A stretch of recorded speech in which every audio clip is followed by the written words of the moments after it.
સ્વસ્થ નારી ટીબી મુક્ત નારી અંતર્ગત વિશ્વ મહિલા દિવસ નિમિત્તે ડોક્ટર પારુલ વડગામા અને ડોક્ટર મેહુલ ભાવસાર દ્વારા 80 ટીબી મહિલાઓને દત્તક લેવામાં આવી હતી। 6 મહિના સુધી તેઓને નિઃશુલ્ક પોષણ કીટ અને માર્ગદર્શન આપવામાં આવશે।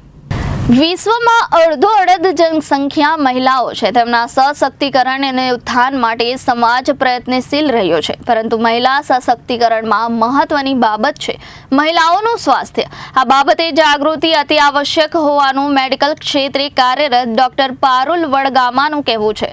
તેઓ સતત મહિલા સ્વાસ્થ્ય માટે સક્રિય રહ્યા છે, જેમાં ખાસ કરીને ટીબીની મહિલા દર્દીઓ માટે તેઓ ખૂબ જ જાગૃત અને સહકાર આપ્યો છે।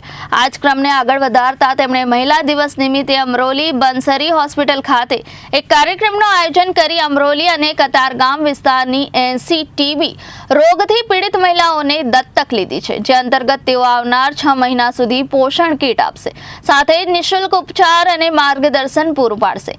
આજના કાર્યક્રમમાં પ્રથમ 2 માસની કીટ અર્પણ કરવામાં આવી છે।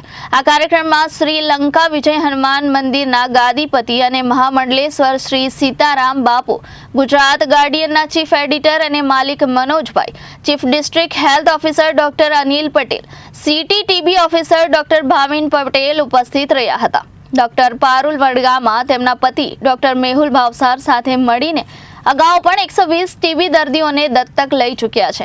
આ અભિયાન ગુજરાત પ્રદેશ અધ્યક્ષ CR પાટીલની પ્રેરણા અને માર્ગદર્શનમાં આજથી 3 વર્ષ પૂર્વે શરૂ થયું હતું। ત્યારબાદ તેમણે વિભિન્ન સંસ્થાઓ સાથે સંકલન અને જાગૃતિ લાવીને હમણાં સુધીમાં અગણિત દર્દીઓને દત્તક લેવડાવ્યા છે। સાથે જ ડોક્ટર પારુલ વડગામા 18 વર્ષથી ટીબીના દર્દીઓ માટે કાર્યરત છે। તેમની કામગીરીની નોંધ હાલમાં જ સ્વાસ્થ્ય મંત્રી ડોક્ટર ઋષિકેશ પટેલે લીધી હતી અને સોશિયલ મીડિયા પર પોસ્ટ કરી સરાહના પણ કરી હતી। તેમણે ઘણા જ પ્રોજેક્ટ અને રિસર્ચ ટીબી સંદર્ભે કર્યા છે।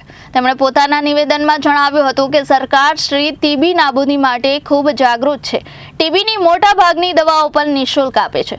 મહિલાઓને સક્ષમ બનાવી હશે તો તેમનું સ્વાસ્થ્ય સારું હોવું ખૂબ જરૂરી છે, માટે હું તમામ મહિલાઓને સમયસર ચેકઅપ કરાવવા માટે અપીલ કરું છું। સાથે જ તેમણે રાજકીય આગેવાનો, સામાજિક સંસ્થાઓ, ઉદ્યોગપતિઓને ટીબી દર્દીઓને દત્તક લેવા માટે અપીલ કરી હતી અને કોઈપણ પ્રકારની મદદ કરવા માટે તૈયારી દર્શાવી હતી। Bureau report Janadesh news, Surat.